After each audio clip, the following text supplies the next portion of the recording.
días, Lobo Menor fugó, pese a los controles que debía realizar el SNAI sobre su régimen de prelibertad.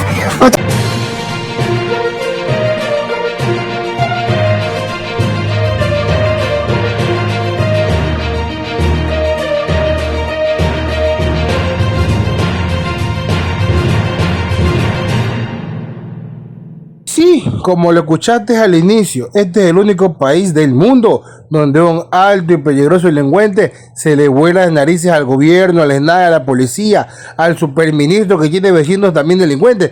Perdón, el señor honorable ministro que hace todo pero no ve la delincuencia a su alrededor. Y que, por otro lado, apresa a un alcalde en funciones de la ciudad más importante del Ecuador, después de la capital. Todo esto pasa en el Nuevo Ecuador, el señor Noboa. Y no es ningún cuento, es algo que pasó en otras narices. Mejor dicho, las narices de esta gente que en pleno carnaval se les pegó un carnavalazo, se les fue mientras tuvieron un detenido o tienen todavía al alcalde de Guayaquil. Todo esto y más, aquí tu amigo Jorge Bonilla, tu espacio Notiface Express por Radio Face Ecuador. He venido a detallarte porque hay mucho que nos ha contado.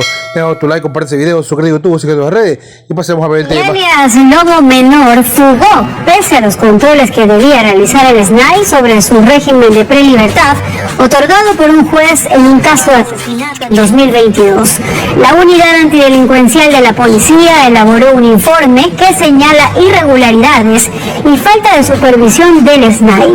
Los detalles a continuación. Tres cabecillas del grupo criminal Los Lobos han sido vinculados recientemente con el magnicidio de Fernando Villavicencio.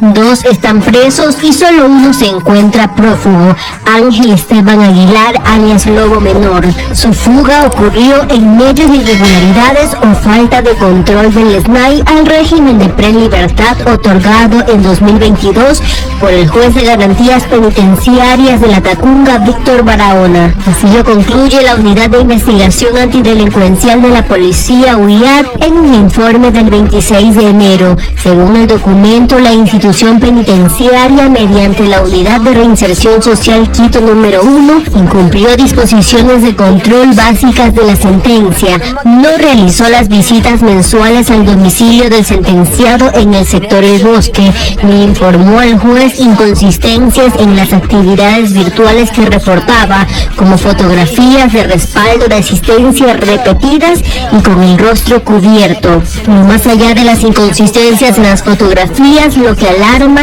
es que el segundo cabecilla al mando de Los Lobos se presente con informes al correo del SNAI, cuando la sentencia inicial ordenaba que lo haga semanal y presencialmente en un centro del SNAI. Además, debía informar personalmente cada 30 días sus actividades a la dirección del centro, acreditar una actividad laboral o educativa, pernoctar en su domicilio y no salir de la ciudad.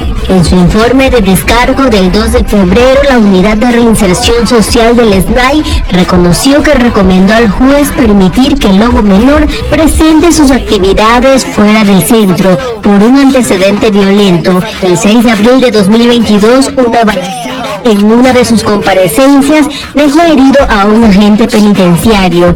En respuesta, el juez resolvió dejar a discreción de la unidad las acciones para precautelar la seguridad en el lugar y así cumplir sus disposiciones. En el informe no consta la justificación del trabajador social que incumplió repetidamente con la obligación de visitar el domicilio del sentenciado. Se desplazó recién el 2 de febrero, pero Aguilar ya no estaba en el lugar. Todos estos documentos están en conocimiento de la Unidad de Garantías Penitenciarias de la Tacunga, que deberá analizar si resuelve el incumplimiento de la prelibertad del Lobo Menor y la revoca, aunque ya sea demasiado tarde. Cuando hablamos de delincuencia organizada, estamos hablando de estructuras dirigidas a la comisión de delitos. Cártel de Sinaloa, los choneros, los lobos, Al Qaeda, es decir, eso es una estructura de delincuencia organizada. Aquí le quieren dar la forma de delincuencia organizada a una estructura empresarial que comercializaba combustibles en una línea totalmente documentada, facturada, tributada y bancarizada. O sea, no hay forma en la comercialización de combustibles, especialmente por parte de las comercializadoras, de que usted venda un solo galón fuera de la autorización de Petroecuador y un solo galón al cliente final.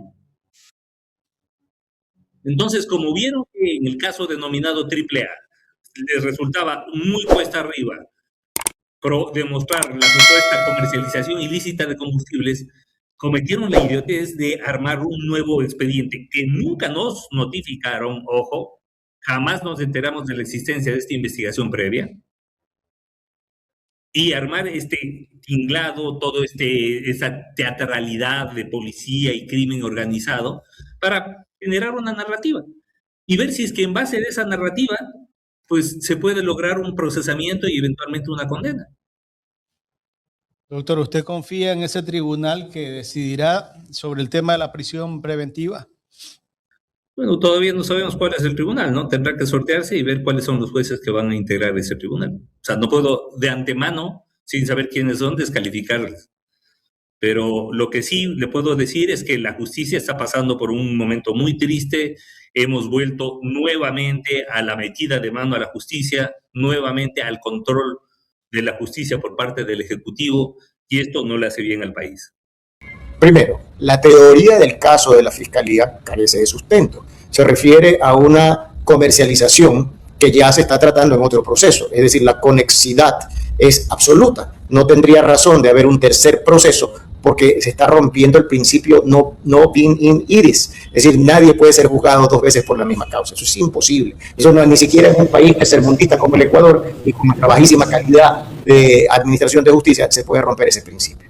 Segundo, la licencia que había solicitado el alcalde era una licencia para atender temas privados en la ciudad de Guayaquil inherentes a su familia. No tiene ninguna sorpresa porque es un hecho público que se pide la licencia y sustituye a la vicealcaldesa y continúa funcionando el municipio y el alcalde en sus actividades privadas. Es decir, ¿cómo puede ser eso un tema de preocupación? El presidente de la República pasa viajando por el mundo y ni siquiera pide licencia, sino que simplemente pasa viajando por el mundo. Entonces, ¿cómo el alcalde de Guayaquil no puede pedir una licencia de 15 días aprovechando carnaval? Si es la fiesta de carnaval, ¿cómo no podía tomarse el carnaval, estar en la playa y tener 3 días más de licencia, que es como se completaban los 15 días? Hay que tener un poquito de sensatez en lo que se dice.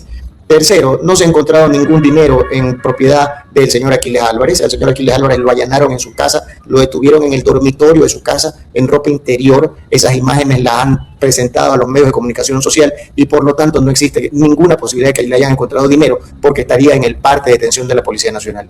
Y cuarto, respecto del tema del grillete, eso tiene que ser observado por el juez que le ha otorgado esa medida alternativa y tiene que ser despejado de acuerdo al criterio del abogado de la causa, que no tiene ninguna relevancia porque no es que el grillete lo dejó en la ciudad de Miami y él está pues en Estambul, está en su casa, está en su dormitorio, no hay ningún riesgo de fuga, no hay que dramatizar porque no es que el grillete lo dejó abandonado en el Parque del Centenario y está en Ipiales. Es decir, hay que tener un poquito de mesura en las cosas que se dicen y seriedad, sobre todo seriedad.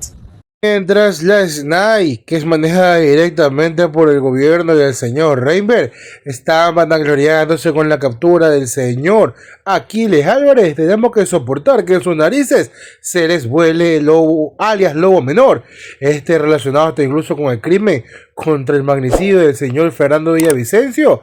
Todo esto en el último feriado, porque sí existen prioridades como la de tomarse seguro EP y usar los carros que están previstos para otras actividades en la ciudad, pero cuando se trata de tener a los verdaderos criminales o las cárceles, no lo hacen y solo se dedican a perseguir alcaldes.